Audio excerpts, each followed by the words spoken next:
Grip socks are great, and now they're even better with Pure Grip Socks Pro. Better fit, moisture wicking, amazing comfort, and all the extra grip you need. Choose from 10 different colors for just $16.99 a pair at puregripsocks.com.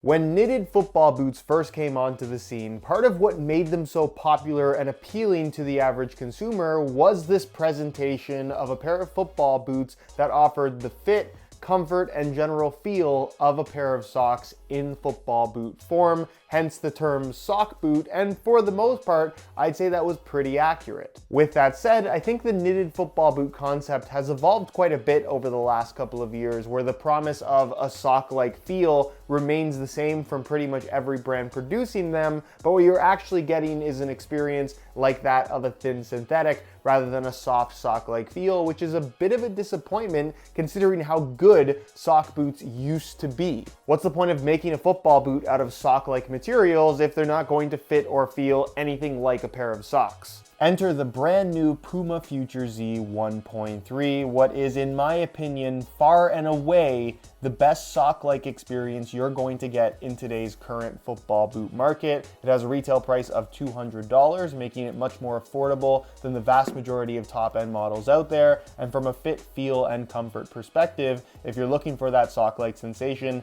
nothing even comes close. The upper is completely redesigned, coming from the first two generations of Future Z, and talking about the Future line in general, I'd make the argument that this is the best one since the original that came out back in 2017. It's also the very first Puma Future model, even though it's been implied over the years that Puma is saying that you can wear with or without the laces. So for $200 rather than $275 from Adidas, you can get yourself a pair of laceless football boots. The question is, how good are they without the laces versus with them? We'll talk about that, what's new, and why these should be on your radar if you're on the market for a brand new pair of football boots, especially if you want something with a knitted upper. So if you're interested in learning more, including how they fit and feel on feet, please stick around and watch the entire review. And if you are interested in a pair for yourself, you can pick these up below their normal retail price by way of some exclusive SR4U coupon codes by checking out the first link down below. And as always, guys, if you enjoy these brutally honest reviews on the channel, please don't forget to support it with a like, and make sure you're subscribed along with hitting that little bell notification so you don't miss out on reviews of all the latest football boots of 2022. So first things first, the upper. And if you read the tech specs on paper, it's going to read pretty similarly to that of the first two generations of Future Z. However, the end result is a product that feels significantly improved. Again, if you want a knitted upper that legitimately feels like a pair of socks, this is the best example of that we've seen over the last 3 or 4 years. It's extremely pliable. There's no break-in time required. They're soft, they're comfortable on your feet, and I think from a shape perspective, certainly when it comes to fit, these are a gigantic improvement over the first two Future Z models, and from a comfort perspective, one of the most comfortable football boots currently on the market. Towards the front of the upper here in solid orange, you're going to find Puma's EvoKnit Pro material, where you can very clearly see the transition point, and this, in comparison to the previous generation Future Z, is a gigantic improvement. It's significantly more pliable, it's softer, it offers a more premium touch on the ball, and it's certainly thinner as well. So for those that like that kind of more rigid, almost structured sensation of the previous generation Future Z, you're not necessarily getting that here. This is more along the lines of something that is kind of like a slightly padded sock, which for me, if I want a football boot with a full knitted upper, this is the type of sensation that I'm personally looking for. These feel so much better on feet and so much better on the ball. Has this thin padding to the internal lining material that makes for great comfort, as well as giving you a little bit of kind of the edge taken off in terms of touch on the ball, where I wouldn't necessarily describe these as having a barefoot feel, but they are definitely on the thinner side. There's no other way to describe that. So from a protection standpoint, despite the extra padding compared to the Puma Ultra, I wouldn't say that these are significantly more protective. And then on the surface of this orange area, you're going to find their Grip Control Pro texturing that does provide additional grip on the ball without really feeling sticky against your hand. And they've also added this micro texture on the lateral side of the forefoot, kind of similar to the generative texture found on the Nike Phantom GT series, which, just like those, doesn't really do much for me in terms of actual performance enhancement or modifying the feel for the ball. To me, I view this as more of a cosmetic element, but it's not hurting anything, so I don't mind that it's there. Moving to the midfoot area, you're going to find version 2 of their Fusion Fit Plus system, which is reminiscent to that of the first 2 generations of Future Z in terms of how it feels on feet, in that it fits very snug through the midfoot without squeezing your feet. But I think what they've done here is significantly more refined, and along with changes to the overall shape, it makes for a football boot that fits, in my opinion, significantly better and overall feels a lot more comfortable, which is pretty crazy considering that the Future Z 1.1 and 1.2 were by no means uncomfortable football boots. In terms of overall comfort in the football boot world right now, while that is totally subjective and everyone has their own opinion, I personally find these to be one of the most comfortable options that is currently available. Now, what's unique about this Fusion Fit Plus band versus the previous one is that it's all made from a similar kind of soft knitted material, where you had more of a rigid elasticy type material on the previous generation. You'll notice these strips of thicker embroidery highlighted here in black.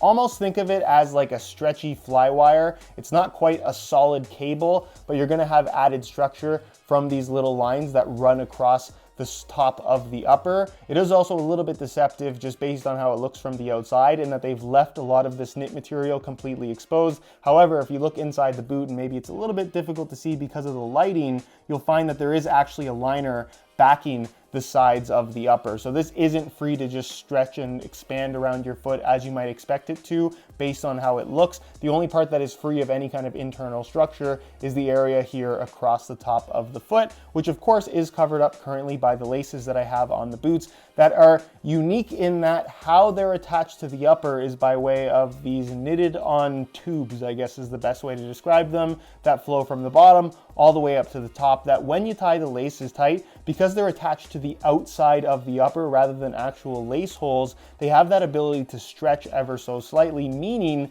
that when you tie the laces tight, while it does still pull on the sides of the upper, it doesn't pull quite as hard as a traditional lacing setup would allow for, which means that you get a nice snug fit because of the shaping that they've gone for and this elasticated material across the top of the foot. But a lot of that tension is kind of just maintained across the top rather than along the side. So you're allowing for that snug fit without that squeezing your foot sensation, especially around the arch of your foot, which for me, somebody with flat feet, I can find very uncomfortable, which I think is part of the reason why I find the Future Z 1.3 such a comfortable pair of football boots. It's really unique, similar to the previous generation Future Z in terms of how the lacing system adds structure to the upper without adding stiffness. And that to me is something that's really, really cool about this new Fusion Fit Plus system.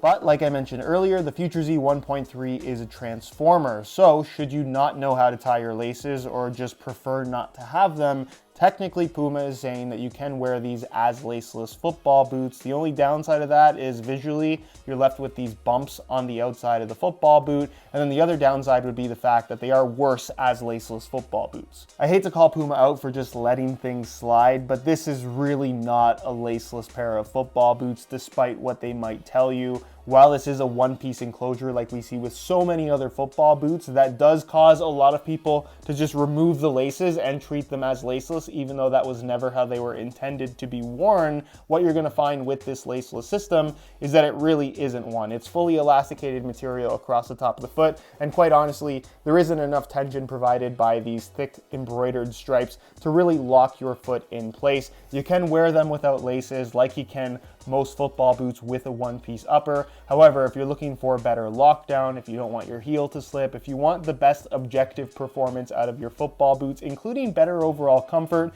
even if you don't want your feet to have that kind of tight feel inside of the football boots, you would be so much better off leaving the laces on and just snugging them up borderline loose, just to have that little bit of lockdown across the top of your foot, preventing this area of the upper from stretching, because as soon as that gives, which it will if you're wearing these without the laces, you lose all lockdown, your heel slips, the boots just feel unstable. I think they're worse without laces, of course, but if you want to try it out and you already have the boots, it's completely free to do. I just don't think it's the best way of wearing these at all. Moving to the rear, nothing's really changed with the latest generation. What you're going to find is a low-cut construction construction with a little bit of an extension piece in elasticated knit, an internal plastic heel counter. The heel liner is still this soft microfiber material with, I would say, a medium amount of padding. I heard some people complain about having issues with blisters in the heel with the first 2 generations of Future Z. I never found that to be an issue, so that's just something to be aware of if you are planning on picking these up. Your mileage may vary in regards to comfort through the heel, but personally I found them extremely comfortable. Then the insole is fully removable.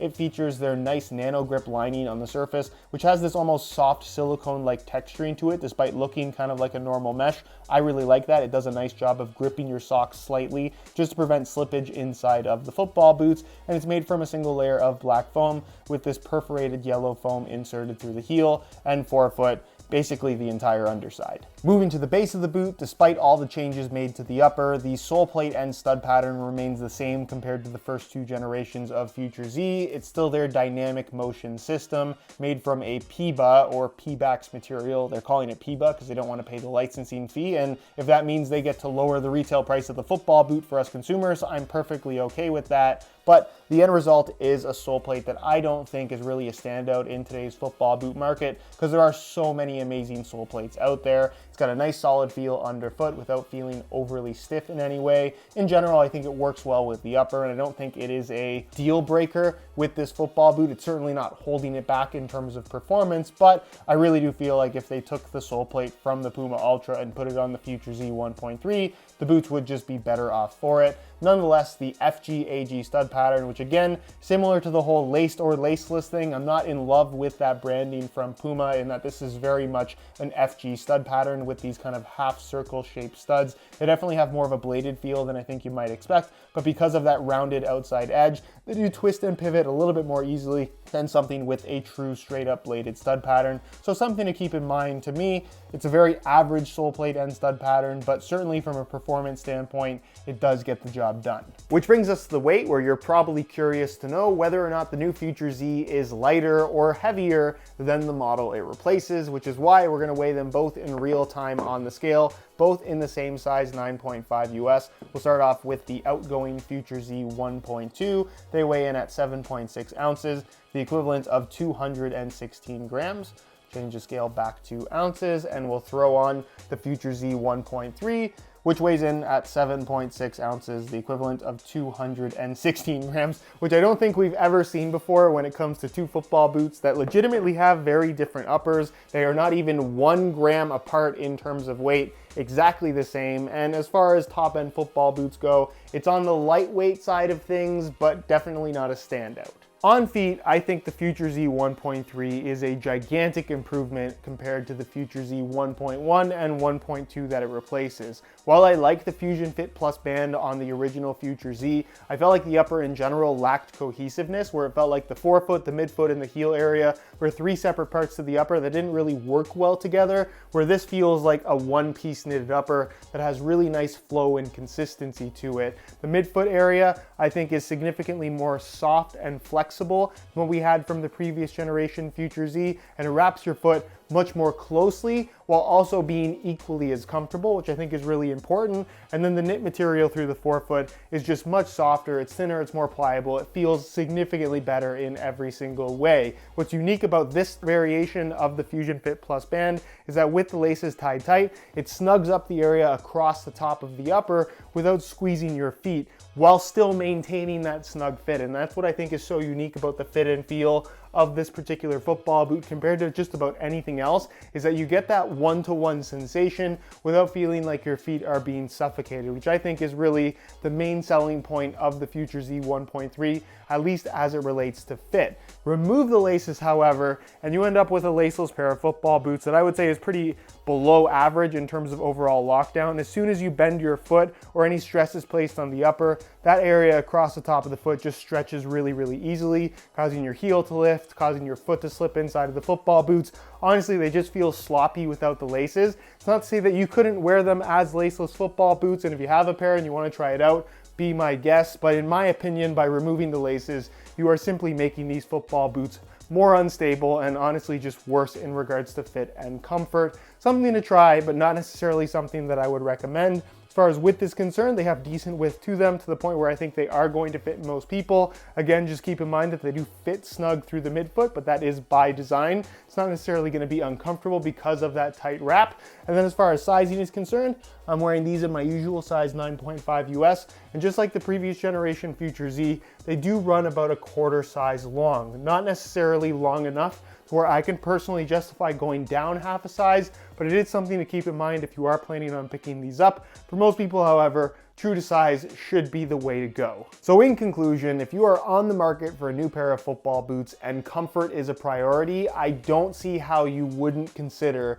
the new Puma Future Z 1.3. At $200, it's better value for money than anything currently on offer from Nike or Adidas. They fit incredibly well. They feel awesome on the ball. It's such a comfortable football boot, and honestly, it offers all the performance characteristics you would expect from a top-end football boot product in 2022. Why you wouldn't want to consider these, I'm not exactly sure. It's a gigantic improvement over the previous generation Future Z, and as it stands right now, I think Neymar has himself arguably the best new football boot of 2022.